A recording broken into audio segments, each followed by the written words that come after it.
So I think we have some good information to put out there for not only our clients, but anyone listening in too. We have a lot of stuff to cover. So yeah, let's get into it. Absolutely. Now that's what we're here for. Okay, so the first one, this is the #1 question that most homeowners have. I'm going to read this real quick. I know that when they're considering adding to their home, either by doing a home addition, popping the top, which you all know is putting on a second little layer on it, and then also finishing your basement, the biggest question is, what's it going to cost? So let's jump into that. Yeah, that is obviously the heart of the question, to figure out what makes sense to invest into the house and why you want to spend that much money versus moving. And so that's really the big first toll gate, is to figure out if it makes sense to put the second level on the house or a large addition on the main level, and how much is it going to cost? Does it make sense to kind of put that investment into the house? There is some general rules of thumb out there that a lot of builders discuss. $100 or $150 or $200 a square foot.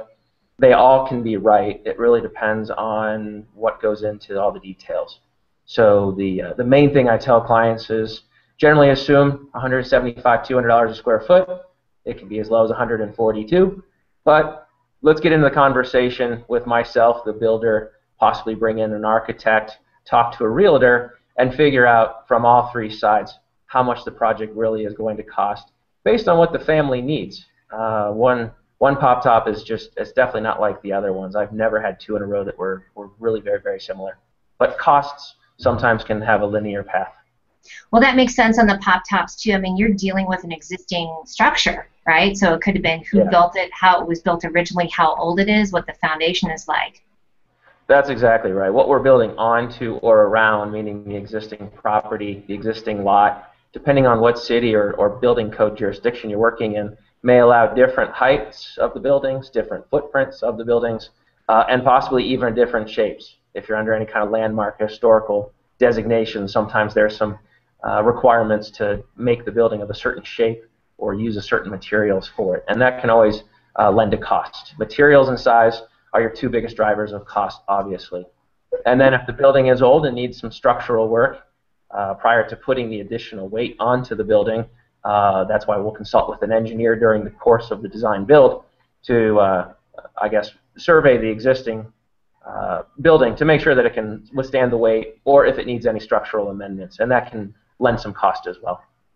Right, because you really don't want your pop top to end up in your basement, do you? Yeah, right. Yeah, we definitely don't want to turn a two-story building into a pancake, for sure. And so, knock on wood, that's never happened. Yeah. As long as you consult with a professional structural engineer along with the design, and you're familiar with the type of construction, that's very, very easy to kind of risk manage the potential of a failure, and that's very, very unlikely once you look through the entire structure. Sure, and you get the structural engineer, and then you're all fine. So tell us again what the average numbers are. So average numbers, I think you can expect, again, if you go a little smaller and you're adding a kitchen and a bathroom in there, your dollar per square foot is going to be much higher. On average, around 175 to 200, I think, is a good starting point to just assume that you're going to put that into the building. Most of our second stories, however, are, I think, in the 140s to 160s. And that's generally because we're not adding much as far the way as foundations and adding to the existing footprint of the building. So your second floor is always a little bit less cost than adding on more on the first floor, just because you don't have the excavation and extra foundation work if your building's able to support the second story.